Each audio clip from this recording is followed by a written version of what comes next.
dua is very important for whoever wants to remain steadfast upon the worship of Allah after Ramadan. The Prophet ﷺ, he was asked, or Salama, his wife was asked, what was the most abundant dua and Nabi ﷺ used to make? She said, كان يكثر أن يقول اللهم يا مقلب القلوب ثبت قلبي على دينك. Are you listening to what I'm saying? This is the most frequent dua of Rasulullah sallallahu alayhi wasallam. A man who was already guided, a man who is already guaranteed the paradise, a man who is the most beloved creation to Allah Azza wa Jal.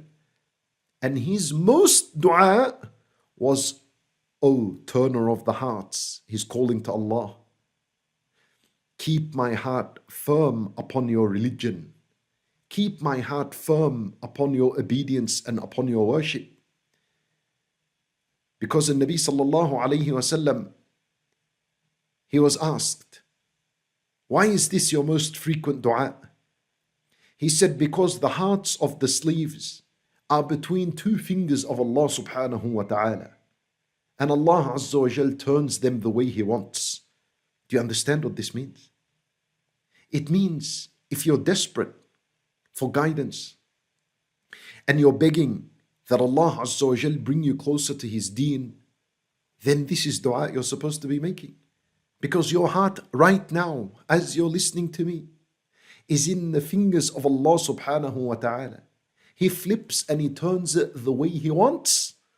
So show Allah sincerity, show Him honesty, that you want the path of righteousness, and Allah Azza wa Jal will grant it to you in a moment. Naam, Allah Azza wa Jal has given guidance to the most evil and wicked people that lived on earth. Why wouldn't He give it to you?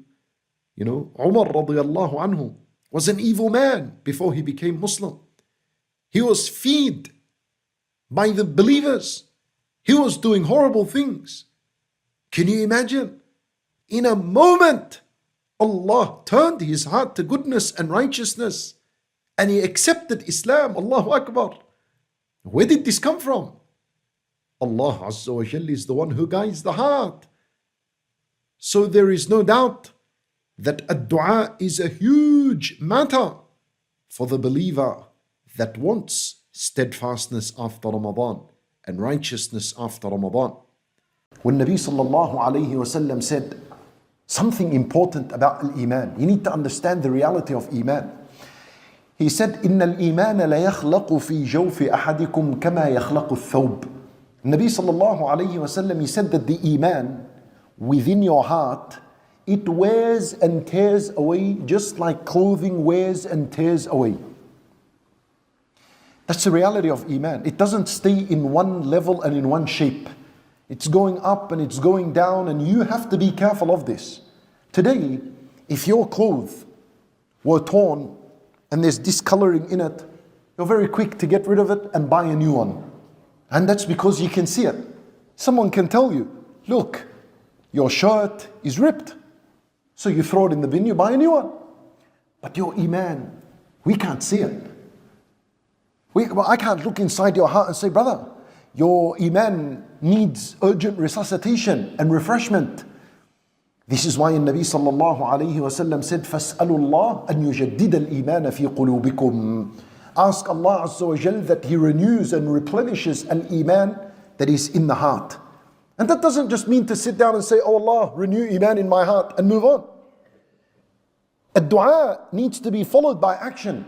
And from the greatest matters that renew Iman in the heart and increase it is reciting the Quran. Allah Azza wa Jalla, He said, وَإِذَا تُلِيَتْ عَلَيْهِمْ آيَاتُهُ زَادَتْهُمْ إِيمَانًا. When the ayat are recited, it increases the believers in faith.